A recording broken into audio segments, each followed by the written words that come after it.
Hi there, this is Jackie, supporting you to live a more courageous life, and for those of us in step family units, supporting you to build healthy and emotionally balanced step family relationships.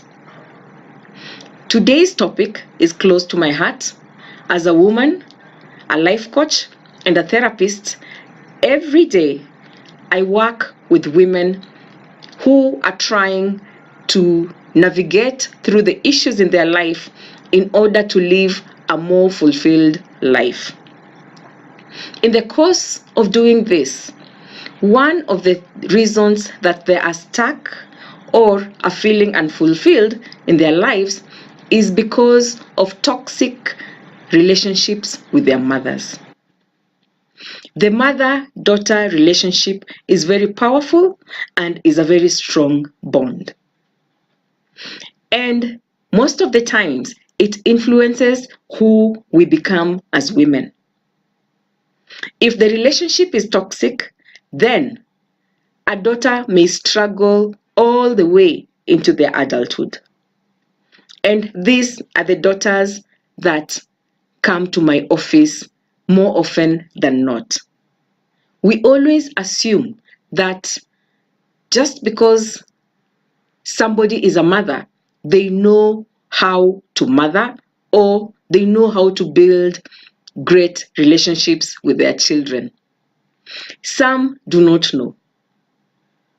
And most of us as women are suffering because of toxic mother relationships that we had, but we just don't know what to do. There are those of us who know the cause of their issues is because of the relationships with their mothers, but some of us just know that there's something wrong somewhere, but we cannot put a finger on it.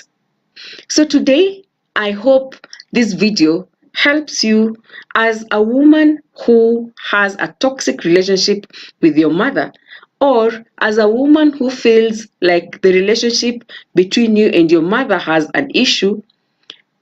I hope that this video will help you identify the toxic pattern that may be existing, or for those of us that maybe it was just a perception that the relationship between you and your mother is toxic. I also hope this video will make you see that whatever you are going through is just a perception. So, the first toxic pattern is the dismissive mother. In this kind of relationship, the mother dismisses anything that you do. Even if whatever you have done is important and you're feeling like you have achieved so much, you have accomplished a lot, and you want to share it with her because she is special in your life, she either dismisses it, makes it insignificant, or just bashes it completely. What does this do to you? It makes you feel sad, it makes you feel unfulfilled, and it also makes you know that you're not good enough. This leaves you with deep feelings of self-doubt and longing for validation and affirmation and love. The next toxic pattern is the controlling mother.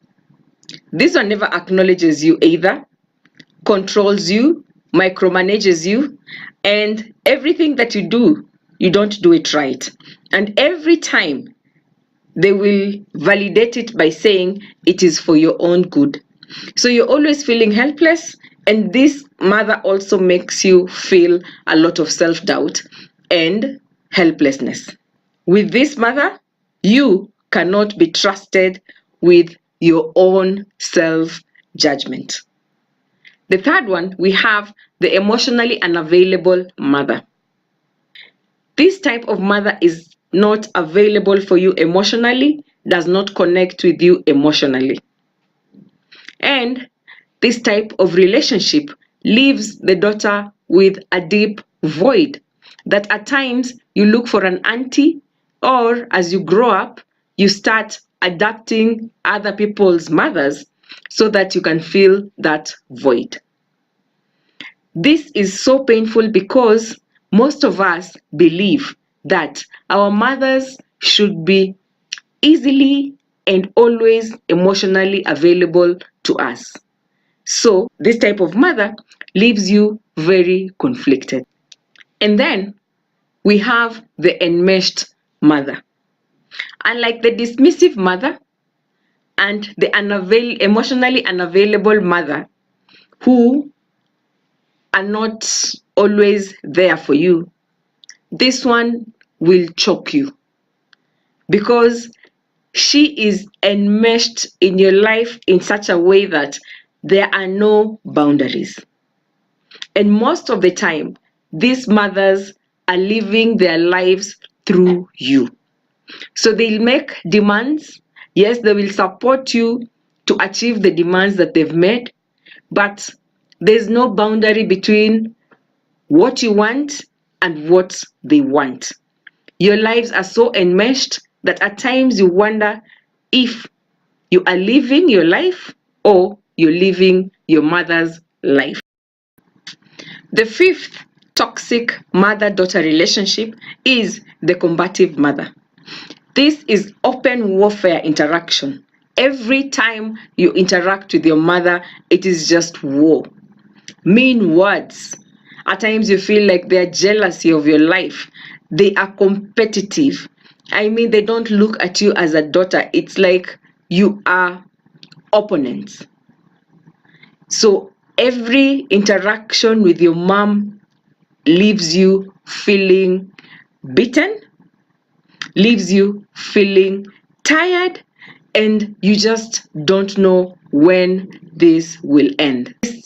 Some mothers with this combative toxic relationship with their daughters actually never display this side of them to the public. So when you go out there and talk about it, everybody thinks you must be crazy. You have the greatest mother in the world. So you're conflicted and you keep it as a secret and you continue struggling. Then we have the unreliable mother. You never know which mother you will expect. At one time, they're totally great, all smiles, fussing over you, and in the next time, they are just the opposite, critical, shaming you, and controlling you. And every time you never know which mother to expect. So you're always trying to look for something that you can do so that you can only experience the good mother and not the bad mother.